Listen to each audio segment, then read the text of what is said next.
প্রত্যেকেই প্রতিদিন mobile tipper জন্য মায়ের কাছ থেকে কিছু ডায়লগ শুনে। আপনি কমেন্ট করে বলবেন আপনি কোন ডায়লগটা শুনেন। মুনাজাত করতে বইছে, যা এটার ভিতরে ঢুকে যা, ভাত না খাইয়া মোবাইল খা, মোবাইল তোরে প্রতিবন্ধী বানাইছে, এই মোবাইলটার উপরে ঠাডা পড়তে পারে না, মরার পরেও মোবাইল দিমু, চোখ লগে দিয়ে টিপতে আছে, যা পানি দিয়ে মোবাইল গিলে খা, নেশাখুরের মতো হইছে মোবাইল টিপতে টিপতে, হাত ব্যথা হইলে পা দিয়ে টিপ, মোবাইলে তোরে শেষ করছে, তুই কানা হয়ে যাইবি তো, এত টিপে মোবাইল নষ্ট হইতে পারে না, রেজাল্টের পর বুঝামু মজা, পাগল হয়ে যাইবি তুই, সারাদিন মোবাইলের মধ্যে কি দেখোস, দিনরাত 24 ঘন্টা আছেই এই মোবাইল নিয়া, কিতাব নিয়া বসছে। প্রত্যেকেই প্রতিদিন মোবাইল টিপার জন্য মায়ের কাছ থেকে কিছু ডায়লগ শুনে। আপনি কমেন্ট করে বলবেন আপনি কোন ডায়লগটা শুনেন। মুনাজাত করতে বইছে,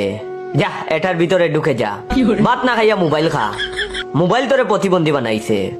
এই মোবাইলটার উপরে ঠাডা পড়তে পারে না, মরার পরেও মোবাইল দিমু, চোখ লগে দিয়ে টিপতে আছে, যা পানি দিয়ে মোবাইল গিলে খা, নেশাখুরের মতো হইছে মোবাইল টিপতে টিপতে, হাত ব্যথা হইলে পা দিয়ে টিপ, মোবাইলে তোরে শেষ করছে, তুই কানা হয়ে যাইবি তো, এত টিপে মোবাইল নষ্ট হইতে পারে না, রেজাল্টের পর বুঝামু মজা, পাগল হয়ে যাইবি তুই, সারাদিন মোবাইলের মধ্যে কি দেখোস, দিনরাত 24 ঘন্টা আছেই এই মোবাইল নিয়া, কিতাব নিয়া বসছে।